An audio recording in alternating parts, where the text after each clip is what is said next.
तो hello my home science learner, समझते हैं केवल 1 मिनट में पुरुष प्रजनन अंग को। तो आप ये जो देख रहे हैं ये पुरुष के जो है टेस्टिज होते हैं जिनकी संख्या 2 होती है। इसी टेस्टिज में आपके स्पर्म का निर्माण होता है। तो इसको हिंदी में वृषण भी बोलते हैं। इसके ऊपर जो होता है इसको अधिवृषण बोलते हैं। तो ये जो है आपके टेस्टिज, इसी टेस्टिज में आपके स्पर्म बनता है। स्पर्म अधिवृषण में होता हुआ ये जो पतली सी नलिका है जिसको संक्राणु नलिका या वॉस डिफरेंस, इंग्लिश में वॉस डिफरेंस बोलते हैं और हिंदी में संक्राणु नलिका बोलते हैं, इसमें से होता हुआ ब्लैडर के पीछे जिसको स्पर्मेटिक कॉर्ड बोलते हैं, स्पर्मेटिक कॉर्ड से होता हुआ यहाँ पे आता है और यहाँ से आपकी यूरिन भी पास होती है और यहाँ से ही आपका स्पर्म भी बाहर आता है। तो ये क्या शरीर से बाहर निष्कासित होना है इसका निर्धारण आपका करती है यह ग्रंथि जिसको बोलते हैं प्रोस्टेट ग्लैंड।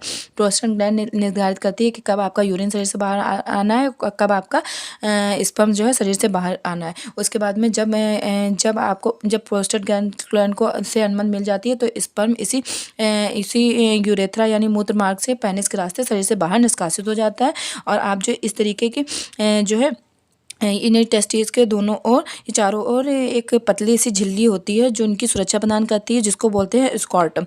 स्कॉर्टम एक, ये देखिए स्कॉर्टम एक ऐसी झिल्ली होती है जो टेस्टिस की सुरक्षा प्रदान करने का कार्य करती है।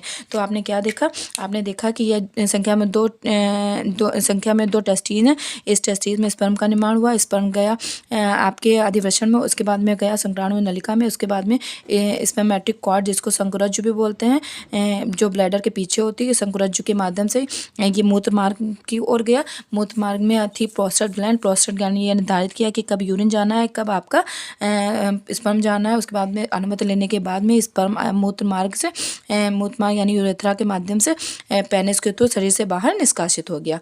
तो आई होप आप लोग को ये अच्छे से समझ में आया होगा। Thank you so much.